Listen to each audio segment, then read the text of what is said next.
I could vote on. Oh, That's not official. That's just for me. It's my Okay. recording, don't worry. But you got our hearts going. I'm sorry. but it might be required. Barbara needs it for the minutes. Good evening, everyone. Hi, Dennis. Hi, Dennis. I don't, where's my cell tower paperwork? It's the March 3rd letter. Yes. I know this thing's been hanging around for a really long time. Here's Seamus. Oh, I love Hi. it. I like you. Oh, thanks.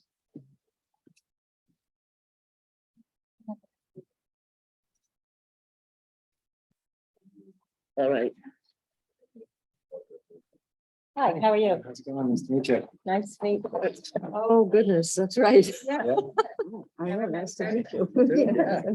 I'm meeting in person. There is, Oh, we've all been virtual. there is a Yeah. sign-in Tried sheet. it just in time, but I was coming from office think in they- New York City now, so. Oh, wow. Wow. So sometimes you do the meeting down there, right? Mhm. All right.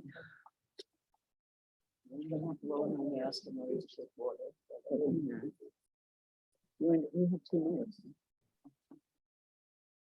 Well, Oh, yeah, yeah. I do too, actually. There's extra mics here. That one will be for my good ideas and this one for my bad ideas. You're using both, being stereo.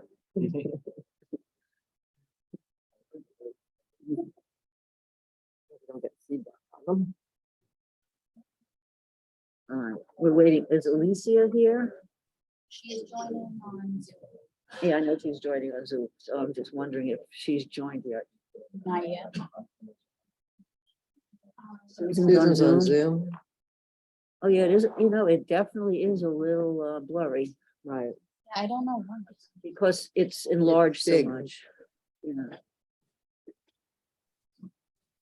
It seems worse than last time. yeah, it's definitely blurry. It's not Yeah, I my don't remember it eyes. being that bad last time. No, I didn't Yeah. either. So I don't think it has to be bad necessarily. Maybe Does there's a, anybody know how to make it? I think it's also just the wording on that, because once I open something like a document and I, Better? it's much better. It's Yeah, clear on that's- here. That's clear. Yeah, Yeah. yeah, you're gonna have to like enlarge things so we can see better, yeah. Huh. Yeah. All right, good. This. coming your way. I'd rather do this than go back to paper. I mean, we used to come in here with, this much paper. I Yeah, know. this is All these actually, documents used to be printed out. actually an improvement. Yeah. I mean, the zoning board's still doing it. They never went, even though they were told they had to go digital. No, I Their have them their then delivered. chair refused to do it. Oh, really? I didn't do that. I didn't really, think it was an option. You know what it is too? It's No. actually kind of silly because I get a week after delivering the first new set of applications, I get the supplemental. So I don't end up delivering that because I can't deliver all this stuff. I don't have people available. So I just post that stuff. So it's kind of the same. It'd just be easier. Okay, 7 o'clock. Is everybody? No, is Ellen John's here? here. We're all here. No, then John Kellogg is here. Oh, So John, we don't have Elise is here. John in person? No, John's on the screen. Oh, John's on the Hi, screen. good evening. Hi, John. We just, here's Alicia. Okay, great. Great. Okay. So we can begin if LMC TV, let us know when you're ready. And everyone present in the room, please silence or turn off your phones. Something we didn't have to say on Zoom. You're good? Okay, we can start. Good evening, everyone. This is the September 28th, 2022 meeting of the Village of Amerenik Planning Board. We are back in person for the second time, for some of us the first time. So we've got new procedures here. We're used to being on Zoom for the past year, 2 years and a half or something. So bear with us. Brittany, for the attendance for the minutes, do I have to say who's on the Zoom screen? Or, I think we did that Okay. last time. all right, all members of the planning board are here. The dais is obvious for the person doing the minutes, but we also have Teresa Bachner, our land use attorney. We have John Keller, our consulting engineer. We have Susan Oakley, our consulting landscape architect. We have Alicia Moore from AKRF, our consulting planner, and Dennis Drogan is here from the building department. Okay. We are going to change the agenda a little bit today. We're going to do the minutes, and then we're going to just talk a little bit about item 5B. So the gentleman who is here has been very patient, waiting for a reply about this particular issue. We can talk with him and do the business, and then we can move on to the rest of the agenda. So before us, we have the minutes from the last meeting, which was September 14th, 2022. 3 members of the planning board were present. So I'm going to defer to those 3 people to discuss and approve, make any changes or anything that they have to do. So the only thing I would suggest is that since our chair wasn't here and I was the acting chair, that we change any reference to Chair Goldstein to acting Chair Goldstein. And thank you very much for doing that. Well, I was out of town with family business. So that's all I appreciate that. had. I don't know if anybody else had anything.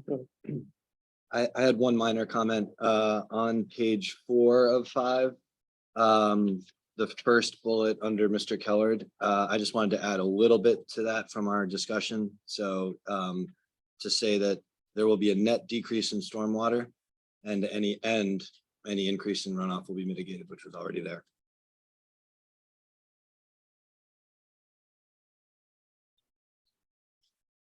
Nothing else from me.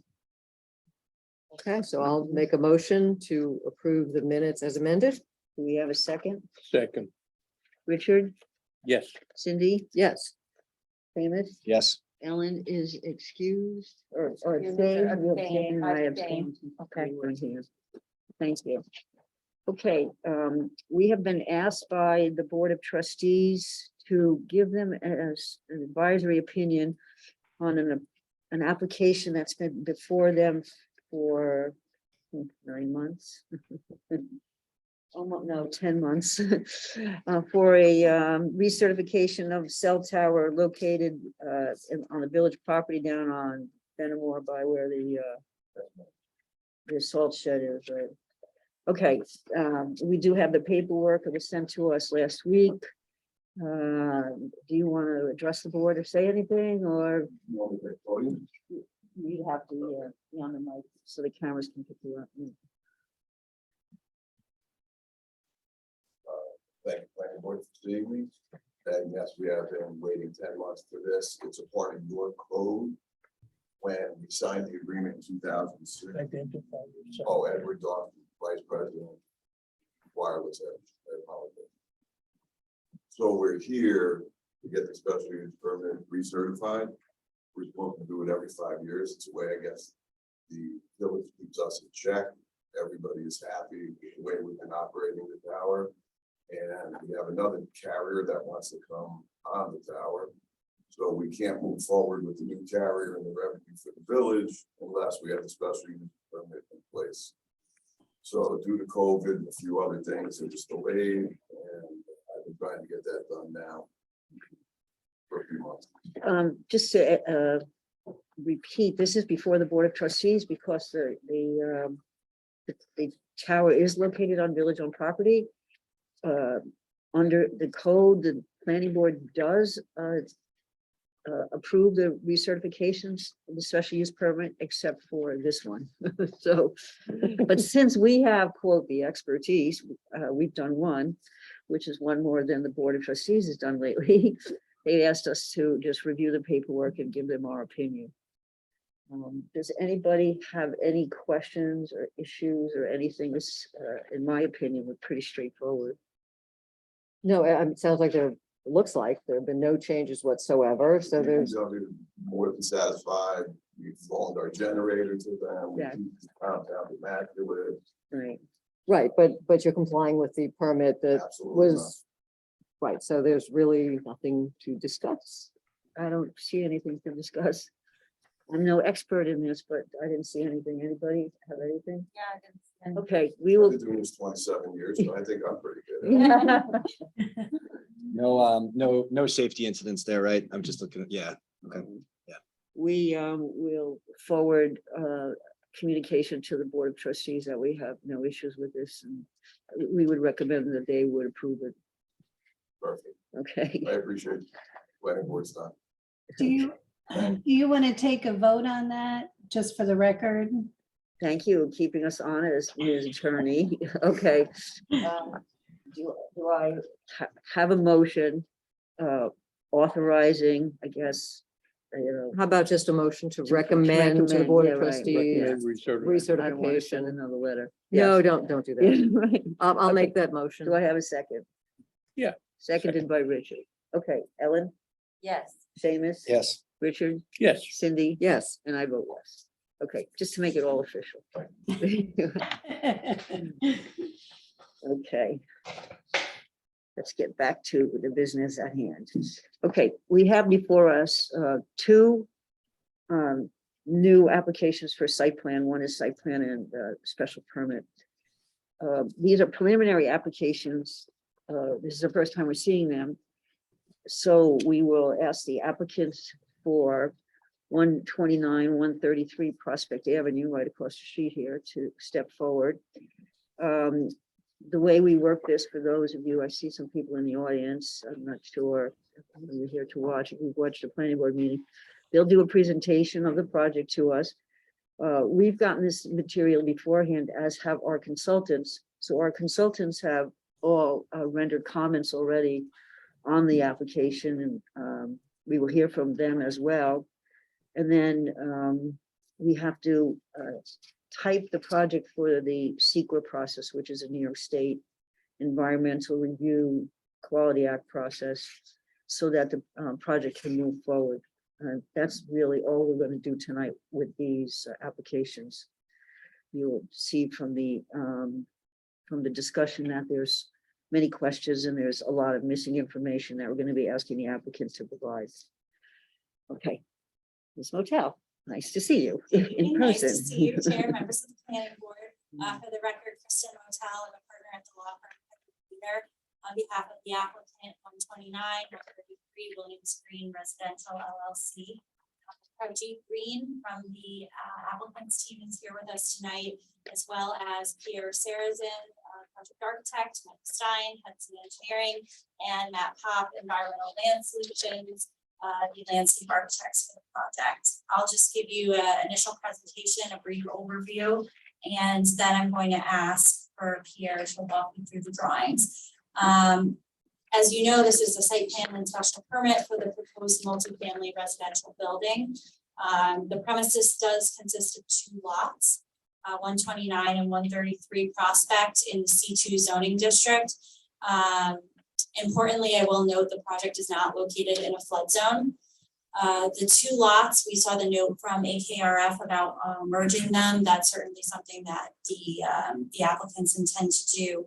As far as the project is concerned, they're proposing demolition of those existing two structures on both lots. And they're going to construct a 4-story multifamily building that is fully zoning compliant. There are 13 units proposed, so 8 one-bedrooms and 5 two-bedrooms. No units are proposed on the ground floor. And there will be fully compliant off-street parking proposed in that area. Multifamily uses, as you know, are permitted by a special use permit in the C2 district. And the project's going to comply with all affordable housing requirements. So for this number of units, the project needs to have 2, and it will have 2 of those units be fair and affordable units. The project's going to be a LEED Silver certified building with green elements like a green roof, high efficiency heating and cooling. There's also new stormwater management infrastructure proposed, and new plantings and landscaping. So with that here, I'm going to ask you to just walk through the plans. We did provide a narrative to you that addressed all the special permit criteria and how the project meets those. I don't know if we want to take that deep of a dive tonight, but we're happy to address that too. For the record, my name is Pierre Sayers and I'm with Sayers Architecture. Is it possible to maybe get the floor plans up on the screen, or should I get my boards in? Brittany will do it for you. You just have to Okay. tell her which plan you want. All right, so we could start with A002, which should be the third page. Right, so that illustrates our distance. This is a FEMA map. It's a firm FEMA map. It shows our distance of almost 300 feet to flood zone, so we're nowhere near a flood zone. On the next sheet shows basically a satellite image of the existing 2 lots.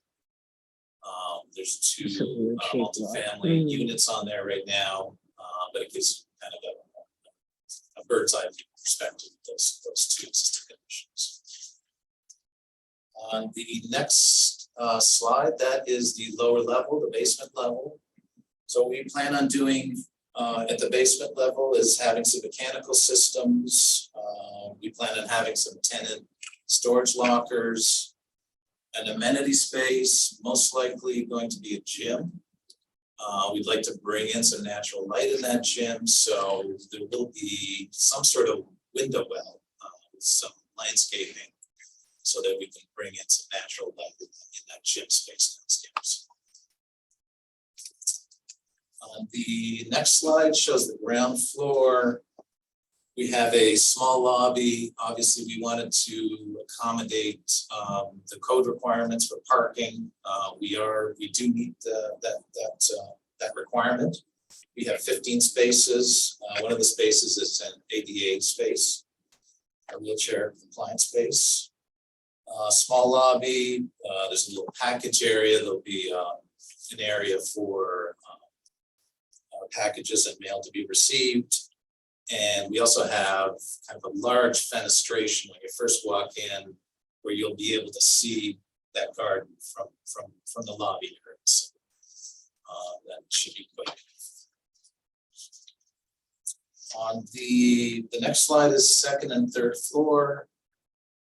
So we have 5 units on these 2 floor plates. They're both the same.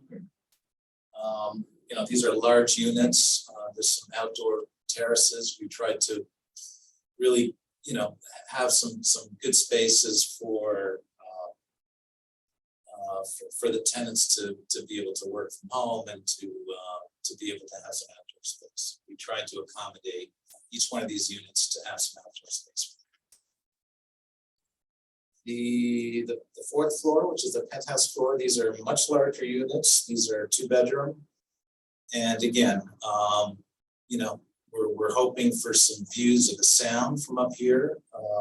And so we wanted to take advantage of that. And these units, again, have lots of outdoor spaces to enjoy views and enjoy the lights. The next slide is the roof plan. This is a communal space for the tenants. We plan on having some kitchen pod areas where you could have communal space up there for either a gathering, bring some kids to enjoy the outdoors again, and hopefully we can have some views from up here. And the mechanical systems are going to be sheltered. They're going to be in the back of the building. There's a parapet wall as well, so those won't be visible from the street or for the neighbors to see. The next sheet is just the zoning data. And then we provided elevations. But really, maybe the rendering would be the next slide that we can kind of go through, which is A900. And we can talk about some of the finishes.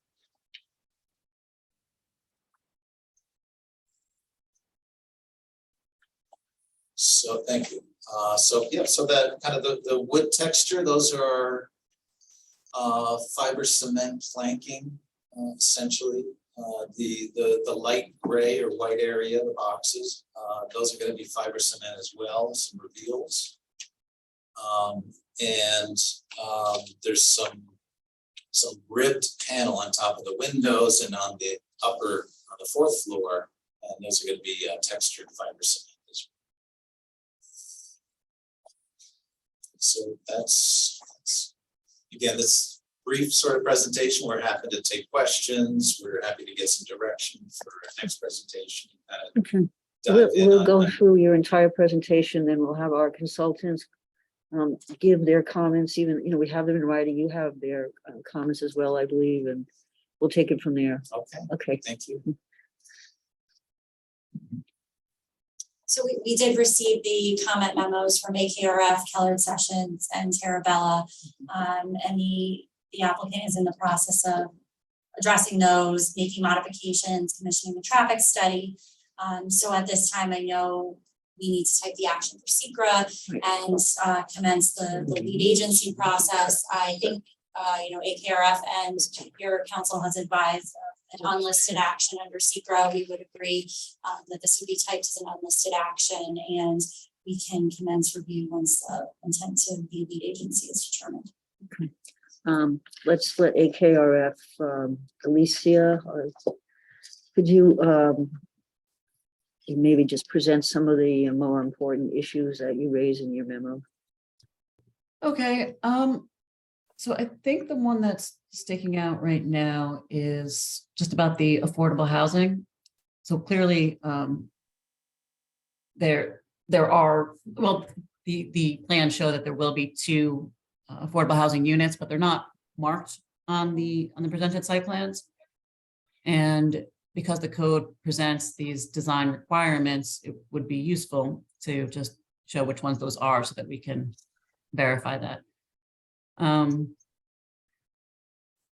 Other than that, I think we just need to clarify who the owner is. right, that was The the, applicant's the owner, right? There seems to be some confusion with different names on different pieces of Right. paper in the files.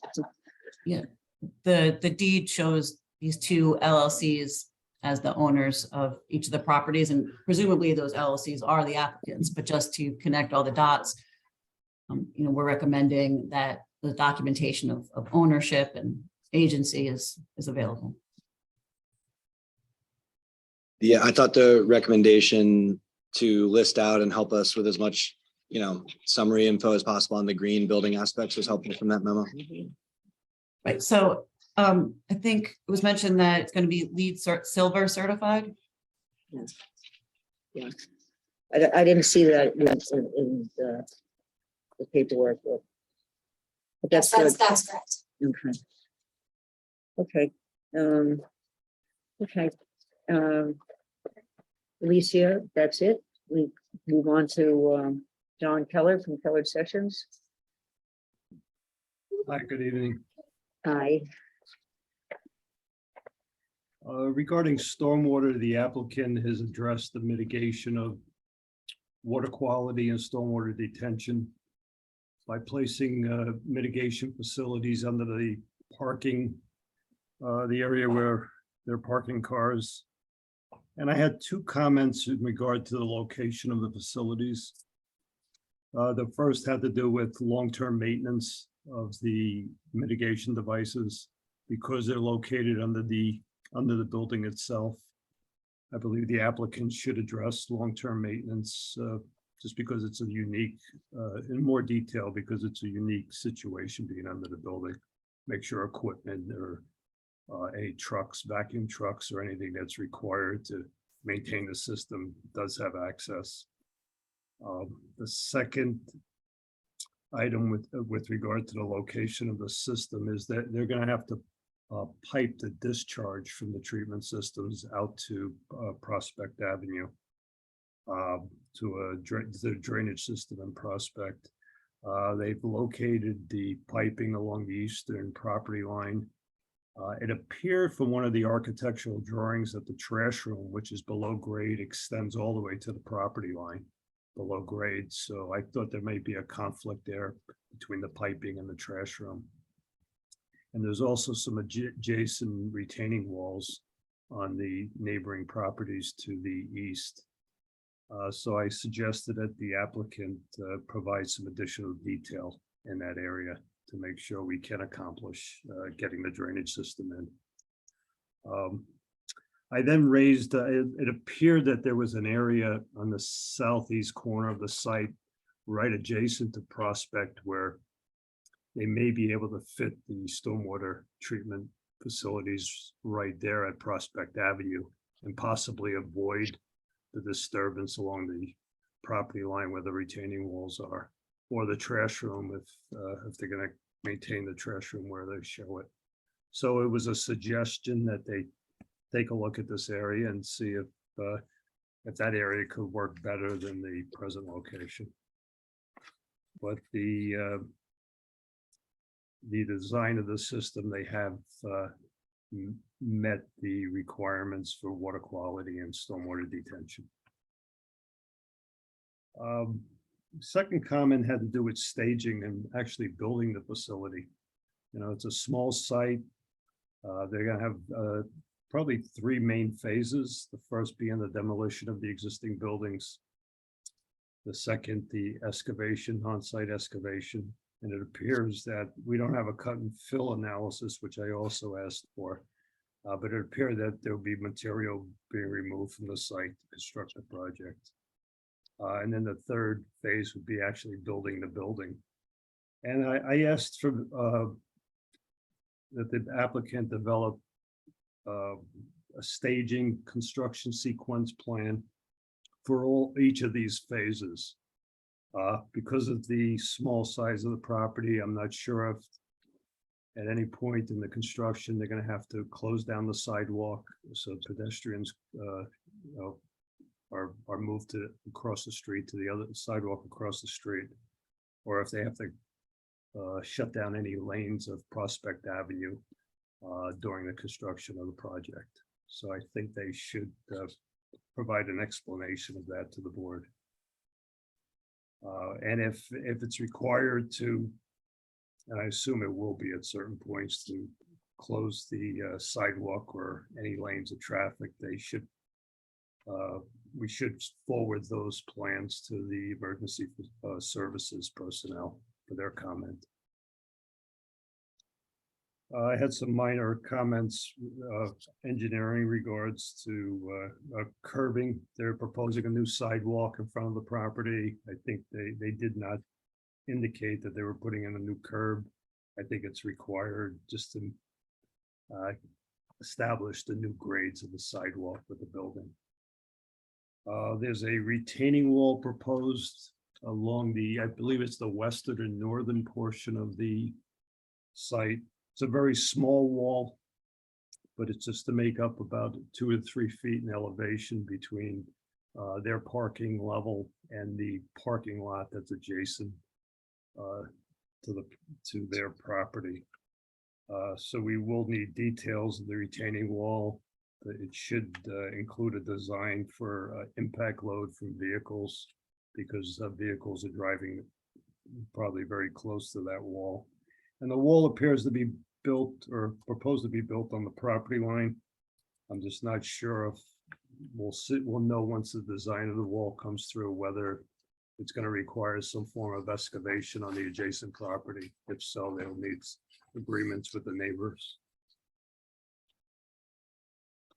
There were no dimensions for the parking lot on the lower level. I asked the applicant to provide those dimensions for curb cut, drive aisle, parking spaces. And the last item, they'll need permits for water service, sewer, curb cut, and road opening permit, which they should furnish to us upon receiving them from DPW and the water provider. That's all I have. Thank you very much. I think the applicant, I mean, if you're not already aware, this is a prominent site here in the village. It's across from the library. It's next to the parking for the library. So there's a lot of pedestrian traffic. There's also a lot of drop off in front of the library. So if there's street closures, you know, especially after school, you know, with kids and whatnot, the library is a very active and vibrant place every day where, and you know, the theater's there, which isn't really in operation every day. And then of course, it's across the street from Village Hall. And as we open up, especially on court days, there's a lot of traffic and a lot of people and a lot of movement. So I think that John's comments with regards to staging this project, how are you going to do this are very important. Okay. Can I ask a quick follow-up on stormwater? Sure.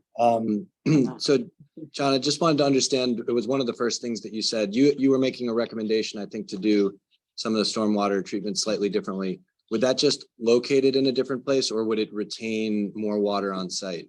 No, they've satisfied the requirements of the design they presented to us. I just need additional explanation on how the system is going to be maintained where it's proposed at this time. And Okay. the routing of the pipes. It looks like there may be some conflicts. We need additional detail. Yeah, Confirm. because my understanding is that this is better than the current condition of the site, but is there still going to be stormwater that runs off and into a drain and into the system? I think that some of the special permit standards to consider are measures that utilize best management practices for stormwater management that infiltrate or reuse stormwater. I don't know if there's a way to increase retention on site or what your view on that would be, but I think that it is something that I think we consider for this type of permit if there are improvements, and comment to the applicant as well, along the lines of the green construction. When the village's stormwater system is inundated, it is. So anything that doesn't need to go in there, it can be retained is, I think, a benefit.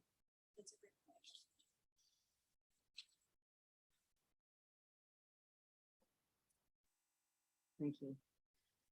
Okay, let's move on then to Susan Oakley from Terabella Landscaping. I know you had some comments as well. There's some trees that are going to be removed from the current site, which is now more resident, single and double family dwelling. So to fit an apartment building, I'm going to have to deal with a tree preservation plan. Susan, take it away. Yes, you're right, Chair Civil. A tree preservation plan will be needed due to the removal of multiple trees, proposed removal, and therefore tree permits will be needed. And the tree replacement count will be based on the sizes of the trees removed, which of course is part of the tree replacement plan. Just to clarify, I think the board, we're going to talk about this later, but the board is considering clarifying the tree law so that if someone comes before the planning board for a site plan, they won't need permits from the building department to remove the trees. The key thing here is, though, if you remove trees, you have to replace trees. So that's and that may be a problem for you. So we'll all figure it out together. Okay, I'm sorry, Susan. No problem. One other thing I noted in the memo is that there's, if you compare the architectural drawings to the landscape plan, they do not match. So whatever landscaping you see on the architectural plans, that is not reflected in the landscape plan. There's very little plant material in the front of the building. There are a couple of gardens on the right side. It should be noted that the small rectangular section to the left will be completely covered by the first floor and only visible by the exercise room. And the one to the right will be below grade. So there's no proposed plant material in the front of the building. I suggested maybe moving the facade of the building back to provide more room for planting in the front, like can be seen at 147 Library Lane around the corner. Therefore, it would leave room for, say, three street trees in the front, which would help them add their replacement trees after removals. In addition, some of the plants I mentioned are non-native and one is very aggressive. I was suggesting that those be replaced by native plants. And that's about it. Okay, anybody have any comments from the planning board before we move on to the SEQA typing? I have a couple of questions about the affordable housing. First, is this a rental building or is this condos for sale? They will believe rentals. So how do you handle the two affordable units? Are they affordable in perpetuity?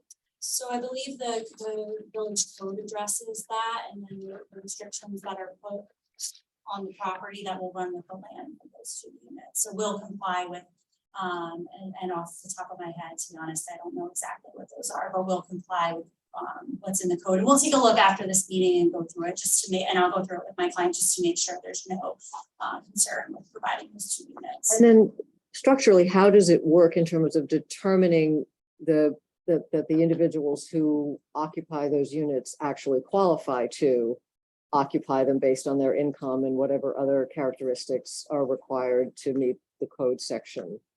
Because that's a tough process. You have to, somebody has to do that work, and I know sometimes it's done by local nonprofits, and so I just, want to make sure I'm sure it'll meet the code. But moving forward, somebody moves out, who determines who is the next person in that unit and do they qualify? So what we'll do in our supplemental materials is provide like a brief narrative description of how that will work, whether it be through the leasing office, an application process, notice, working with a local nonprofit, and how we coordinate that. Thank you. Good point. Good point. Okay, as been pointed out by AKRF, and as Kristen mentioned, AKRF has recommended that we type this as an unlisted action, which means then we also have to declare ourselves as lead agency, and then I believe it's 30 days, Alicia, correct me if I'm wrong.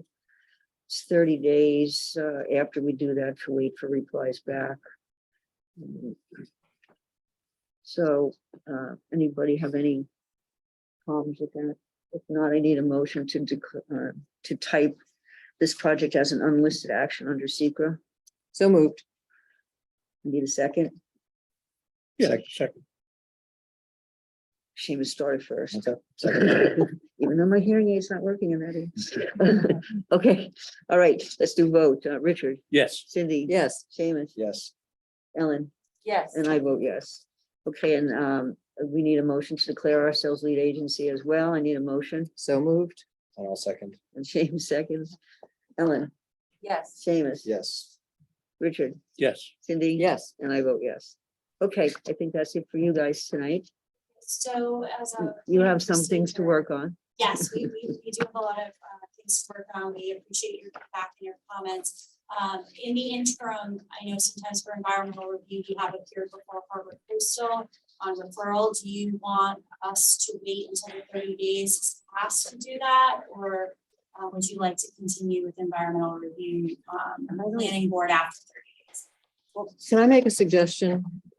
Ancient history had it that sometimes the other boards that have to look at an application will go ahead and do an affirmative resolution that says they're fine with the planning board being Right. lead agency, which means they They don't really do that anymore. don't do that No, anymore we because it just, moves things they're along. silent. They're silent. Okay. Right, pretty much, right? Okay. Right, Alicia. That is correct. You're just declaring your intent to be lead agency and you'll coordinate. And if they don't get back to you within 30 days, you're automatically lead agent. But Yeah, I'm just saying if they voted Right, on, if you on, moved it along. right, they could move it along by Right. affirmatively accepting Not our lead everybody- agency status and not have to wait for the time to expire. Not everybody's as efficient as we are. Oh, okay, I'm trying. I know. Who's laughing? Is that Brittany? But there's no reason why they can't move on to HCCM while we're waiting. Is that Right. right? Teresa, correct me if I'm wrong. They can move on to HCCM. Is that correct? Yes, ma'am, they can. Yes, you can move on to HCCM. If you can get on an agenda and if they actually meet. Do our best. Okay, okay. That it for Prospect Avenue? Okay, Madam Chair, Board, I'd like to just hi Dennis. make comment on the segment about the trees and the tree permit. There are several trees on the combined properties. Yeah, we know. We are having some, difficulty moving with the tree law. But if the applicant can get a tree permit in at a very early stage, you know, it'd be best if it was addressed before moving forward. So we'll know what trees are healthy and well, what trees can be removed and cut down, and That'll be part of the the plan. acting arborist can look into it before there's a building permit, or if there's any changes to their the property layout, given. the That's, trees may will not be, cut all down. be part of the tree preservation plan that they'll put together with regards to an inventory of the trees, which ones are coming down, what their species are. I mean, and Susan, correct me if I'm, there's more detail there. But as far as any kind of permit, nothing can be submitted or approved until after the site plan is approved. So we're still in the process with the planning board. But we do need to have an inventory, and we need to have, you know, the location of all the trees. And my guess is, looking at the renderings and whatnot, just about every tree that's there is probably slated to come down, if not every tree. I don't know how you're gonna do the construction with the trees there, but hopefully I'm wrong. So basically, you're saying that any movement forward, any changes to this lot have to wait now until site plan Absolutely. is finished, so Yeah. preliminary work can't happen, nothing No. will happen. No, not while this no, Okay. we can't have any trees removed or anything like that until all the approvals are in place. In the tree law, actually, I don't know the old tree law, but the new tree law clears it, makes it, you know, the suggested changes make it very, very clear that that's. Does that play a role at all with the demolition? Are there any in the way of demoing They the can't do two? anything until everything's approved, so. Can't even begin demo until, okay. Nope. Yeah, So don't- Karen, You To can play cut them. devil's advocate, after site plan has been approved and the trees are approved to be removed by the Right. planning board and the site plan agrees to it. Right, If the village arborist decides that the trees are healthy and cannot be removed. there's no review.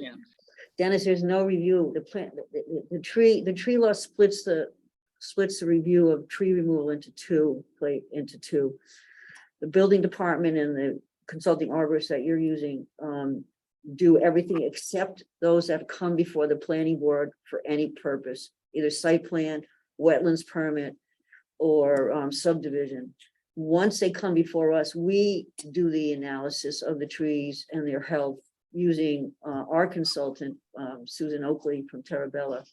So the building department's arborist doesn't get involved in that process at all. That's my understanding of the tree law, and that's the way we've been moving forward since it was enacted. Yeah, because when it comes to the planning board, it's part of an entire plan. I mean, it's Right. not just, Right, is this tree healthy or not? It's can the plan as approved be accomplished? And, you know, we don't like to see trees come down, but sometimes they have to come down. And then there are compensating factors for that we can impose on the applicant. right. I Right. think Dennis's point, I don't know, Dennis, if I'm wrong, but tree permits are still being taken out after site plan approval. Well, they don't have to be. Okay, so that's the It's- clarification. Like I said, the changes that we're going to discuss, that the recommended changes that the Board of Trustees is taking up on the 11th of October.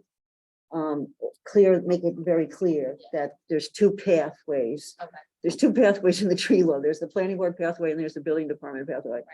And if they go, you know, if an applicant goes down one of those, they don't have to go do the other, which makes sense.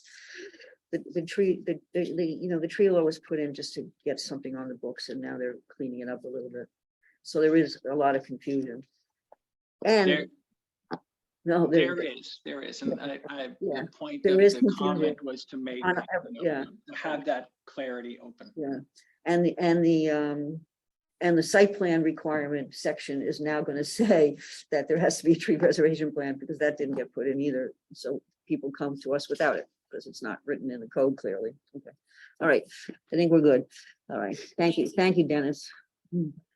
Okay, this brings us to the next item on the agenda, which is an application for a site plan and a wetlands permit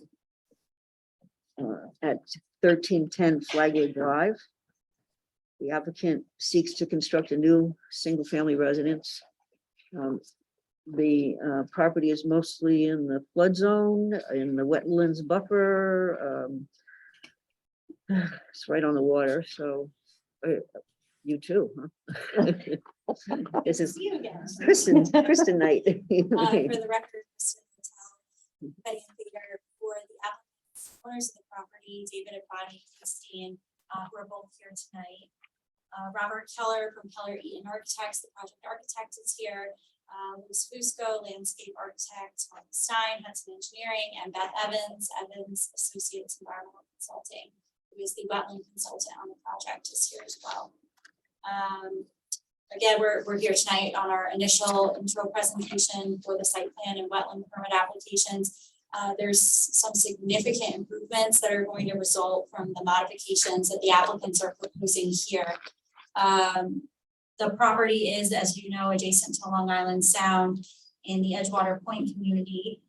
Currently, it's improved with an existing one-story single-family home, pool, seawall, and accessory structures. And it is in the DE flood zone with base flood elevations of 14 and 17. The eastern area of the property along the Sound is also within the CHA, the coastal erosion hazard area. There are no DEC regulated tidal wetlands or buffer areas on site, but the majority of the property is within the village's 100-foot wetlands setback, which is prompting the need for the wetlands permit. So what the applicants are proposing to do is demolish the existing one-story home and construct a new home, 2 stories, within the same location. And they're going to reduce the total impervious coverage on the site by about 37%. And that's going to result from a partial removal of existing patios and driveways. And Brittany, I think we have some on the plans, we have some photos that might be helpful to just show the existing conditions, because there's a lot of impervious coverage on this site as it exists today. And the applicants are proposing to remove a good deal of it.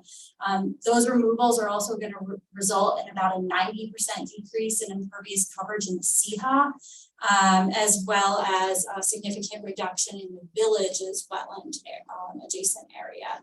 So in addition to all of that, there are wetland buffer plantings and trees and shrubs proposed to provide on-site habitat, a benefit to Long Island Sound,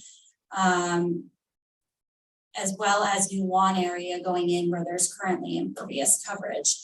There's also new stormwater management infrastructure proposed, along with a rain garden that's going to collect and treat runoff. And the proposed flood volume storage on site is going to increase over existing conditions. The home itself is going to fully comply with FEMA and village residential construction standards. So that first habitable floor is going to be 2 feet above the base flood at elevation 19. And the applicants have submitted an application to DEC for a CHA permit, which they need to remove a lot of that impervious coverage. So if you'll recall, probably from a few projects we had before you last year, the state requires a CHA permit even when you're removing improvements from the CHA. So, with that, I'll turn it over to Robert Keller, who can walk you through some of the plans. And then I think it would be helpful for you to walk through some of the landscape plans too, just to give you an idea of the significant decrease in coverage and where the setbacks are.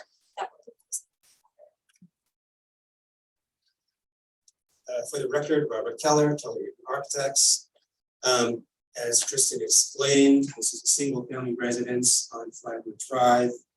Of course, the house needed to be designed to allow the water to flow under the building of the living levels. So that's part of what we tried to do. Maybe we can go to first of the floor plans. Yeah, do you know well, we renamed them, but I don't see architectural.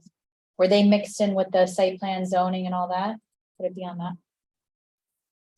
A lot of documents. You got to tell the name of the file to open. Here we are. Okay, thank you. On the left, we have the existing site. On the right is the proposed site. The grade level is basically spaces that one can have in a zone, a DE zone. We have garage parking, the entry foyer, outdoor area, covered outdoor area. None of these spaces are going to be completed habitable spaces, so those are able to have the water flow through them between the open spaces that are designed there, as well as flood vents that exist in the areas where there are some partitions. Those walls will also be designed to be breakaway walls. That level is approximately 8 feet high on the interior and puts the living level approximately 9 feet above the grade, above what's required for the requirements of the site, and puts all the living level functions well above floodplain. There was a little bit of perhaps things we had to clarify about those levels regarding some of the consultants' reports that you have from your board. The building as designed is counted in height from the grade level, not from the DFB level, which was one of the comments of the report, so that it is meeting the requirements of both the village zoning. There's no zoning variance required. We meet all the setback requirements, we meet the height requirements, and the actual association also has very determined parts of their own laws and rules that we also have noted here. The setbacks are slightly different, the height of the building is a little bit lower, but the building meets both of those requirements. The homeowners association has enthusiastically supported this project. Really have been very helpful in feeling like it's a proper answer to the questions of the site. And we have had a very responsive and good relationship with them. And if you want to go through the building, you can just take a look at the plans. This is the level that No, we don't have to go to that we level. have to go through all that. Unless you want to show off your work. Perfectly fine. You don't need to look at them. That's I mean, you know, the renderings show off your work more than the floor plans. Yeah. skip through to wherever you want to go or move on. Yeah, we'll move on to the Like the renderings. Move on to the renderings. Yeah. We have elevations. Yeah. Want Which probably are landscape? part of the same set.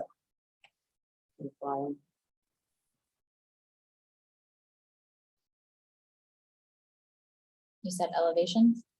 Yeah, if you continue going through. Page 7 maybe.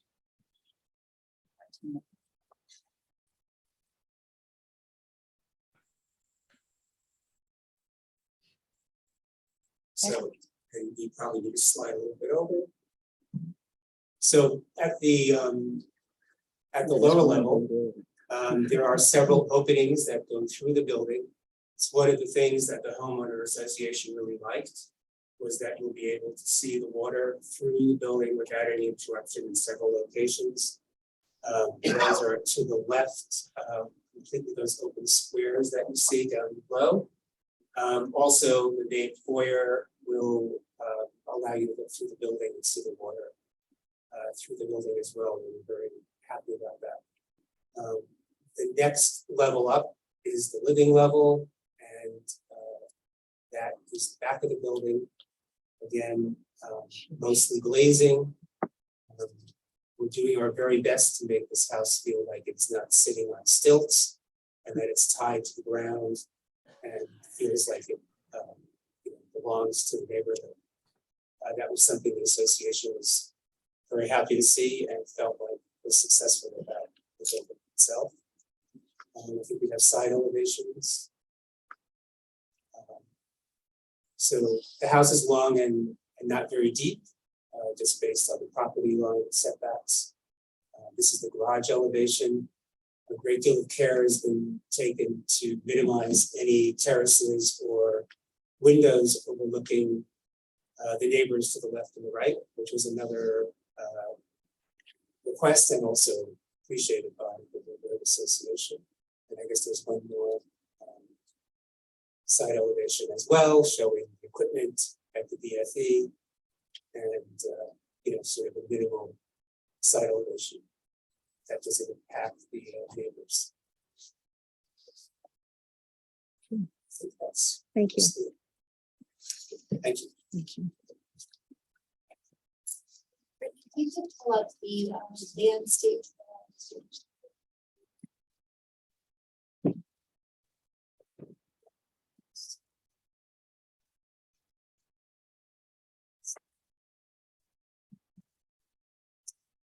The record, Louis Fusco, landscape architect.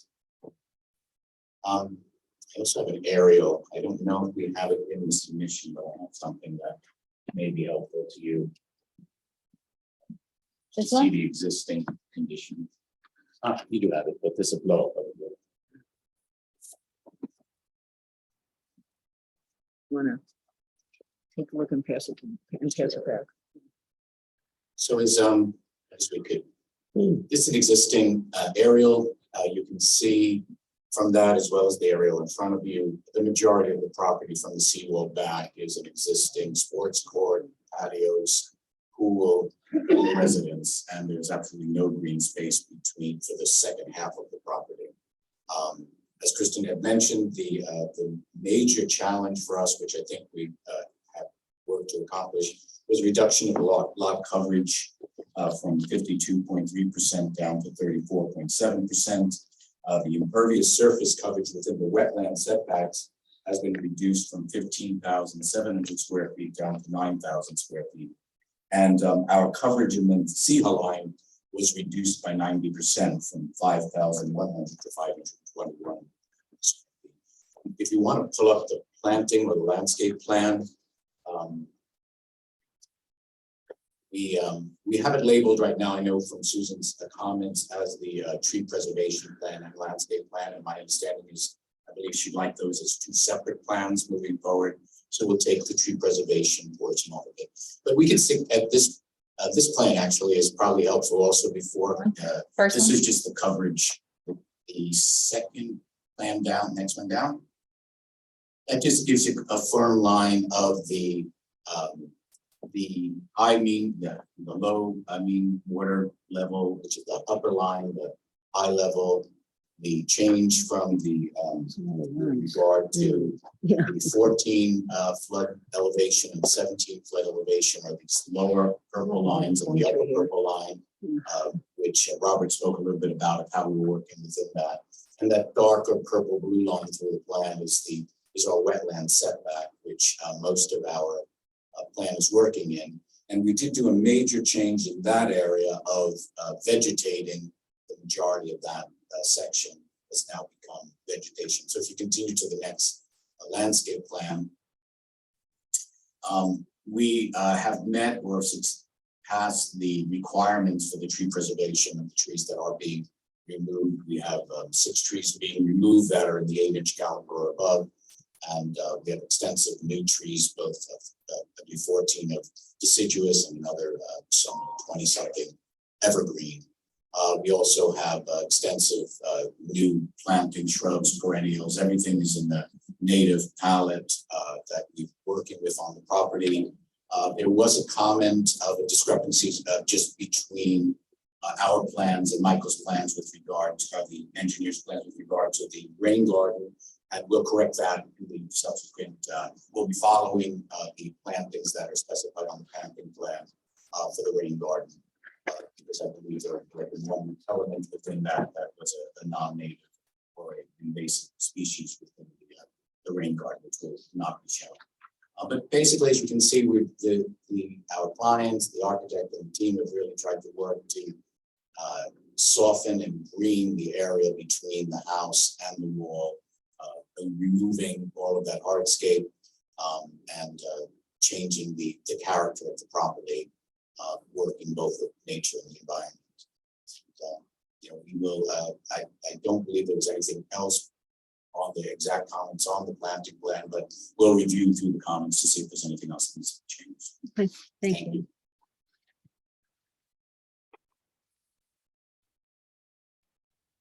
Kristen, you finished, everybody on YouTube? Okay. So unless you all have questions on stormwater, I guess that's a deeper. Why don't we wait until we hear from John? Okay. All right, Alicia, do you want to summarize any comments or anything that you have on this project on our behalf? Sure. So there were just a couple of inconsistencies among the figures. Let's see, some of the notable ones.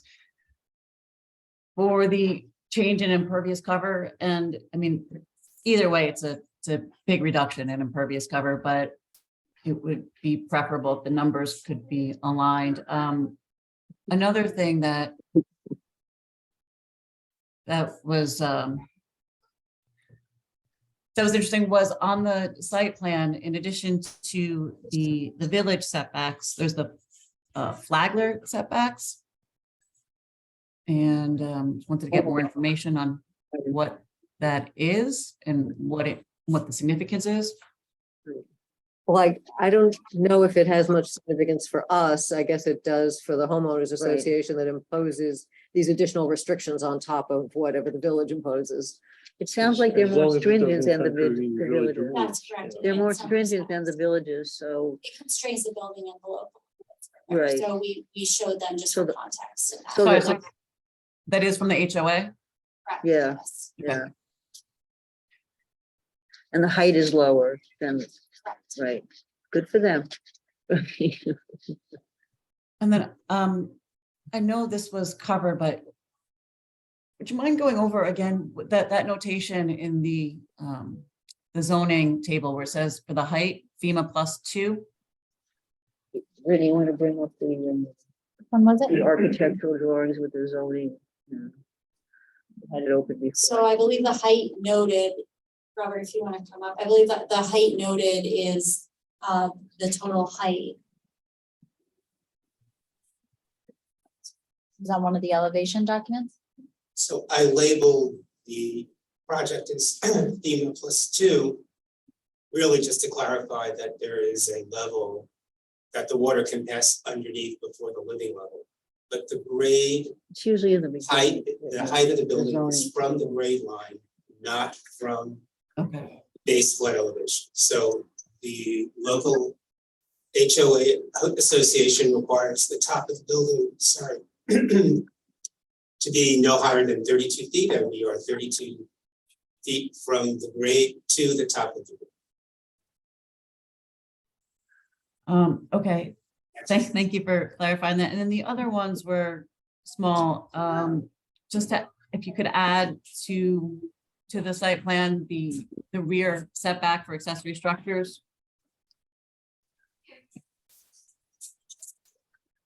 And then just the last thing is the recommendation to type 2 and under secret. Okay, thanks. Thank you. Thanks, Alicia. John Keller, comments on the stormwater proposal. Sure, certainly. The applicant proposes to mitigate the stormwater with an infiltration system in the front of the house, which appears to handle the roof water in the front half of the home and the driveway area, and a rain garden within the rear yard, which is out in the area by the seawall. The major reduction in runoff is obviously due to the significant decrease in impervious surface between the existing plan and the proposed. I believe that reduction was about 15,000 square feet, was it? It was a big number, and that really plays a significant part in the reduction. I had a few comments in regard to the design. There's 3 discharges to the infiltration system in the front yard, coming from the drains within the driveway and the roof itself. There was a bypass provided for one of those connections between the isolation row, which is your pre-treatment area, and the major storage area, but it wasn't provided on the other 2 connections, and I requested in my comments that the applicant's engineer take a look at that and provide the bypass on those connections also.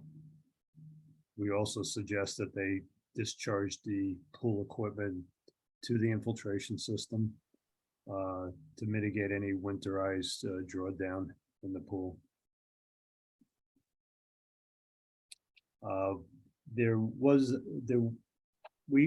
I had an issue with the CN values that were used. The applicant's engineer classified the soils as a D soil. However, the infiltration information that was provided by the on-site testing indicated that the soils were much faster than these soils. So I question whether the value used for the existing condition was higher than it really is. And I asked the applicant's engineer to take a closer look at that. Possibly we can discuss that.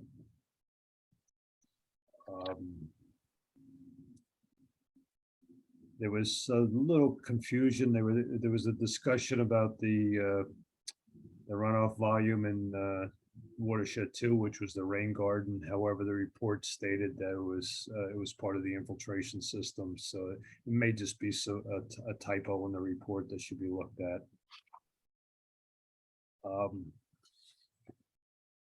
We all understand that the property is completely within the flood zone.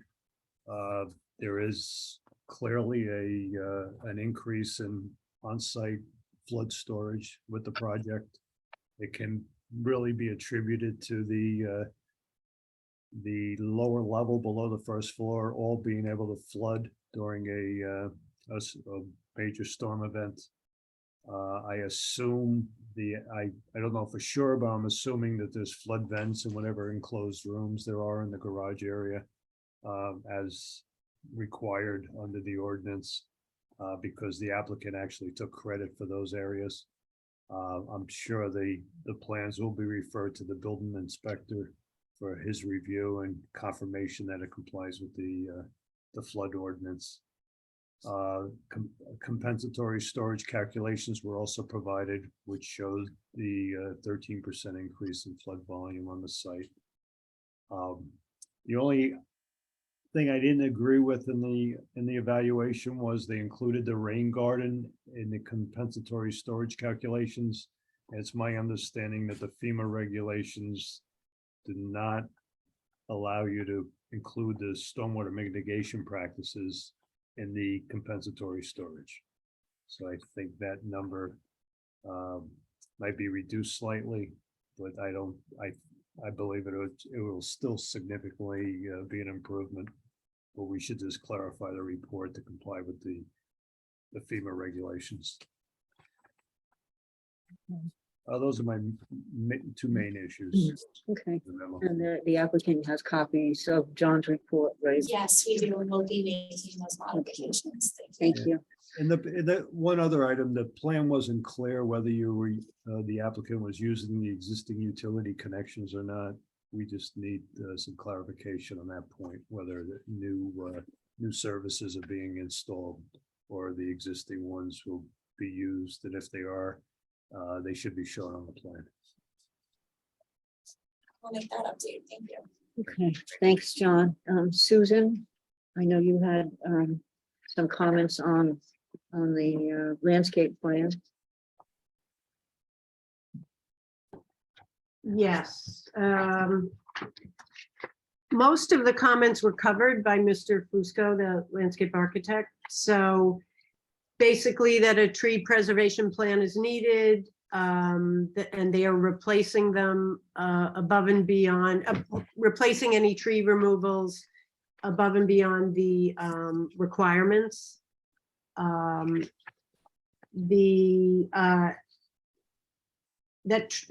plans, the Hudson plans, Hudson engineering plans, and the tree preservation plans as far as tree protection need to match. And the tree protection, as usual, should be at the drip line of each individual tree, which are all different. There are a couple of items on Hudson Engineering's details sheet that need to be removed because they don't comply with the Village of Mamaronec's tree protection standards. There was an item, as Mr. Fusco mentioned in the rain garden, that's considered an invasive species in the Mamaroneck Coastal Planning Guide. And I wanted to commend the client on their use of 100% native plants. Okay. Those of us who live on Long Island Sound appreciate that. So thank you. Okay, so anybody from the planning board have any comments that they want to add to what the consultants, any questions for either the consultants or the applicants? The next step would be to type this for secret. It's a private home, so it's automatically a type 2. I just have a question. Who, Go. I know you need a floodplain development permit. I don't know who in the village actually grants that. I don't think the building department Once the permit- handles After we that fin- separately. after we finish. Okay. Okay, just wondering what the process was. So I have nothing else. Okay. Anybody, nothing else? Okay, we need, as I just said, type this for secret so that the applicant can move on to HCZM. It's a private home. They are under the state law, they're a type 2 action. So I need a motion to type this as a type 2 action. So moved. Need a second? Yeah. Okay. Ellen, Yes. Seamus, Yes. Richard, Yes. Cindy, Yes. and I vote yes. Okay. You all can move on to the next board and we'll see you when you come back. See you then. Thank you for your feedback. Okay, thank you. Mr. Fusco, do you want your photo back? Just pass it down. Okay, thank you. Okay, one last administrative item on the agenda. We have proposed amendments to the tree law, as we mentioned. And the Board of Trustees has asked us for our comments. And I have to say, I went back to the comments that we sent them back in November of 2021.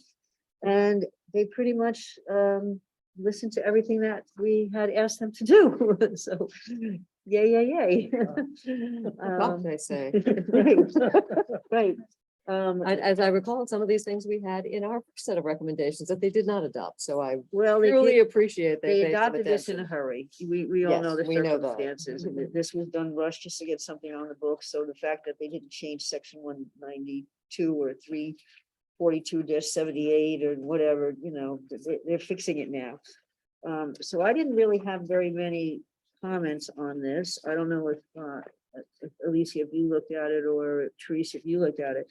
I had one word that I would change on page 4. Section 318-8. This is, it's what right above paragraph? H, so it's G3. Okay.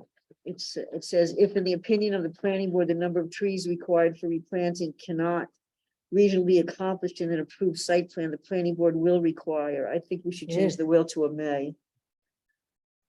I want to back up in that sentence. We don't have opinions. Yeah, right. We, that's true. we, In the findings. right, right. If in the determination, something Yeah, like, let's yeah, stronger that. determination, We all have yeah. opinions, but Yeah, none of them Yeah, matter. Right, right, everybody has opinions. And it Yeah. can be, well, okay, cannot be reasonably accomplished. Who wrote this? In an approved site plan. Well, duh. It cannot be accomplished. How about period? Yeah. On the site or something. Right, we Right. cannot be accomplished on the site, On site, yeah, On whatever. site, Right, the on planning board site. may require, right? right, may require the applicant to contribute to a Village of Amerenik tree bank in an amount equal to, in the judgment of the planning board. Okay, I want to Yeah. contribute Yeah. funds, right? They're giving money, not trees, right? Yeah, funds Okay, equal to the cost to the village for right, purchasing it and should be, I'm planting sorry, each new the, tree. the Village of Amerenik Tree Bank. Yeah, Is it worth saying purchasing, planting and maintaining, or is there, I mean, there may not be any cost, but if there is, why not include it? Well, the applicant has to, well, oh, you mean on the wherever Well, I they end think- up getting planted? Yeah. It's gonna be on village property, It'll be so on they, village property. think they somewhere have to southern do New York, that. Yeah. Can I make a suggestion? Yes. That I think the village board of trustees may have put will in because they didn't mean for it to be discretionary.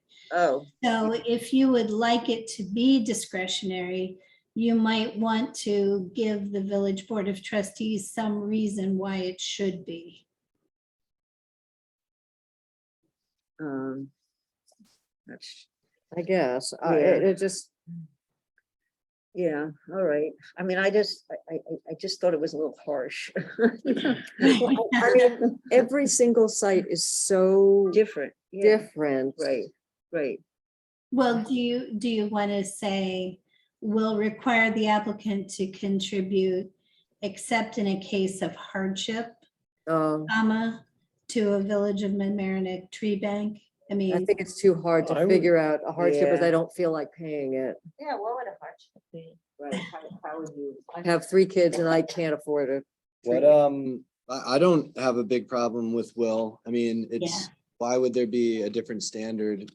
If you have room for trees, you have to plant them. Right. If you don't have- determine you don't, you should have to plant them. That's So I the think it's law. fine, so- yeah. yeah, I think May just leaves it too much up in the air, guys. Yeah, Yeah, okay. and it leaves room for. As always, you've convinced us. That's why we have you here. I guess the question is also, who determines the cost to the village? The village does that Well, and we- gives the person a bill? Uh, So we say you need 2 more trees, you don't have room. yeah, So go to the village and they'll tell you how much Yeah, it'll cost yeah. to plant 2 trees. right, Okay, Yeah, somewhat, there should be a schedule and right. type of tree that's adopted by the village board of trustees. and updated Yeah. periodically And- as and- costs go yeah. up. And the procedures with regards to the tree bank don't have to be codified in the code, correct, Teresa? They are like, something for the village manager to work out as far as the priorities for where trees would go and things like that. They don't have to spell that out here in the code. No, they don't. We should be, we should be looking for environmental justice and looking at neighborhoods that don't have trees and things like that, but that's not for the planning board to do. That's right. That's right. The village board of trustees and the manager would do that. That's right. Right, okay, okay, So will require the applicant to contribute funds to the Village of Mamaroneck Tree Bank. An amount equal in the judgment of the planning board. No, looks like we're determining the funds. it is, well, Yeah, we can determine, but we're gonna need guidance. well, we're gonna determine we need 2 trees of, Right, right. diameter of X, Y, I Z. think the amount refers to the number of trees, not to the cost. read it that way, it No, makes it's the sense. amount, yeah, it's the amount to the, yeah, Because it it's- says the word cost right in Cost it. later. Yeah, but So, it shouldn't. The dumbest right, paragraph. we I've can't ever read. determine the cost, yeah, and that can be our comment, we don't have to The rewrite number this. of trees or the That's amount right. of trees, not Yeah, the cost. Right, Yeah. So. Right. We determine the number of trees and then the village tells them how much they want from. well, not just the number of trees, but the Size. size of. Number and size. Number and size, Number, size And and species? species, I don't know, yeah, yeah. Well, That's- I those are the think three that you have pieces to you let the mentioned. village then pick the species depending on where they're putting yeah, it. that Right. makes sense, yeah. As long as they can't put in like I mean, they're planting arborvitae. trees, no, olive the tree. village They have plants to say trees all the equivalent time. replacement trees. Ooh, The village manager is a certified Okay. arborist. for well, God's right sake. now, but this, so Okay. Richard I just had was something. gonna suggest the language, equivalent replacement trees. But they're not. Well, no, because that's not really how it Yeah, works though, yeah. right? Because if you take down an 8-inch tree, Yeah, you have but to. you Take don't have, down you don't have 12. to do 1 for 1, but it has to be more or But less. that's already equivalent. spelled out in the code and we Yeah. don't have to spell that out here. Yeah. We determine the number and the size and then the village says, okay, you have to put That's in 2 X trees dollars. of so much DBH. This is how much you have to give us to do that. And then the village decides where to put it. there's a lot of neighborhoods where we can certainly increase some street trees. Absolutely. Well, everything's paved over, you know, all the little spots between the sidewalk and the street have all been paved over in a lot of Right. neighborhoods, so. I have two other very quick comments. In the very beginning, so I guess section 1 right here, the bold. So, and this is really just a question, because I think there's a right answer here. Teresa, maybe you can help. In this new section D, should it say where the proposed regulated activity involves the removal of protected trees?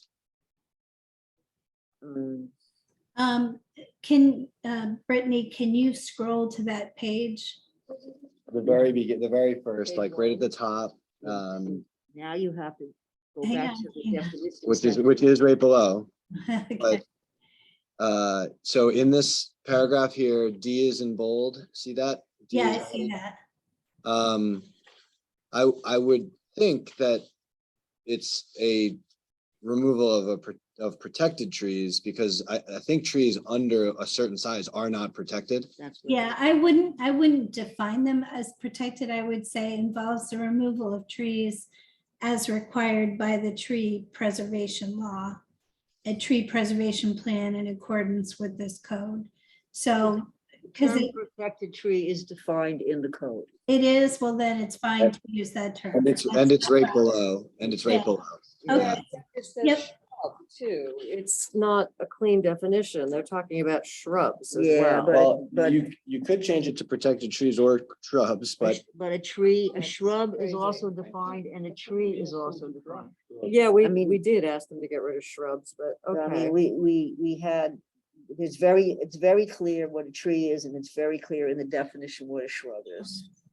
But I agree with you, Seamus, putting protected in there will help clarify it. okay. And then my other comment was, there are two different ways that I believe the same thing is described. And I think it matters. And I think it should only be one way. So right on the first page, a little further down, Brittany, just what we can see. Unless the tree has fallen down or has been uprooted due to events that are not the result of human intervention. And then in the rest of the tree law, like in section 3 on the next page, that's new and bold. It says a tree that has fallen down or been uprooted as a result of natural causes. The first one, not the result of human intervention, it probably means the same thing, but to me seems crystal clear and perhaps the preferred way to refer to this. I don't know what others think. Which one are you saying was the third way? Well, I think, Natural causes or? I think not the result of human intervention is the most Two clear. is a better way. Right. Because less that just words, means something has happened and it wasn't, like it Right. got cut down Okay. or, I yeah. think, I agree with you. Natural causes, people could oh, Be like, well. oh, it died and, You know, they had it bugs or it rained, and so, we pushed it over. Yeah. It's just, yeah. What about if somebody runs into a tree with a car? That's Full human, in. that's human Well, intervention. Well, isn't that the right question? We should have one standard, whatever it is. Right, I But- agree with that. I agree with that. Nothing natural about the car accident. so- Yep, Right. and I don't know if someone runs into a tree with a car, I'm not sure it should get you exempt from replacing that tree. No, I agree with you. I'm sorry, I just had a stray thought. I've got to learn not to say that. But I think as a result of natural causes and not human intervention is the clearest way to put it. There you go. Then you get the best of both worlds. But I think so where it appears is right there in section 2, in the section 3 that we were on, and one more place. In the new bold in section K, emergency removal. So there's Yeah. three new bold places that I think we should just use the same language. I've seen it happen where a homeowner would blame the utility company for injuring or uprooting a tree. How is there any way to put that on the homeowner, or would that be kind of a disputed, excuse me? a disputed situation. Well, Wouldn't you think the village would just not want to get involved in that? The tree needs to be replaced Yeah. and the homeowner's people gonna involved have can to sort go it in out. and Would right? it clearly be included? they would have to go after the utility company if the Fine. utility company damaged something on their property. Okay. The homeowner can't get out of it under this tree law, basically. Yeah, No. I don't think they should, because generally, if the utility comes onto your property and takes down a tree, it's because you asked them to. Well, if they back their truck into it. It's just something I've seen before where, you know, Yeah. okay. Okay, there's one other thing. There's three types of situations that the planning board deals with. Subdivisions, site plans, and wetlands permits. They added wetlands because they had completely forgotten that. Yep. So that got added on page 3, it's highlighted there. But on the last page where it's in sections 5 and section 6, where they add the requirement of a tree preservation plan to the subdivision and then to the site plan, they did not add that section to the wetlands permit requirement for the application for us. So they need to add that as well. And I have the citation in my previous comments to them. 192-5.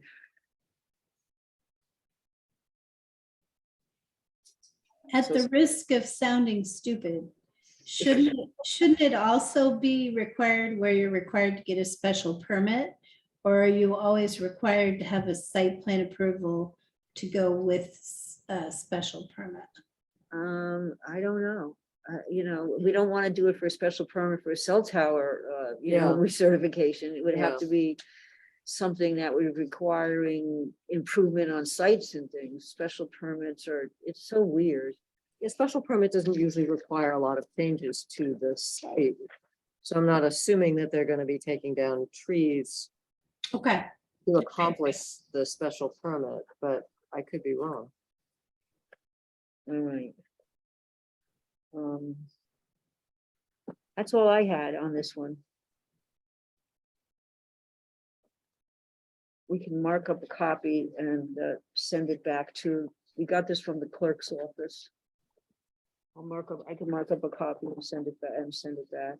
I'll run it up by everybody here to make sure I got everything right. Although I seem to be doing okay tonight. Surprised? I can't tell you what I did the other day. Oh my God, my brain must have been like so fried. I screwed up big time. I fixed it twice. Okay, is that it? We're all good? Okay, we come to the end of our agenda. I hope Aaron Judge didn't hit 61 while I was away. My Yankee Blue, as soon as I did my nails, they ended their losing streak. Let me So, just scratch one of those up for you. So wait, it's true. Red Sox fan. oh God, so's my husband. We better adjourn before there's a. Yeah. Yeah, right. exactly. Anyway, okay. Need a motion to adjourn? So moved. I need a second. Second. All in favor? Aye. Aye. Thanks, everybody. Brittany, good job. Good night.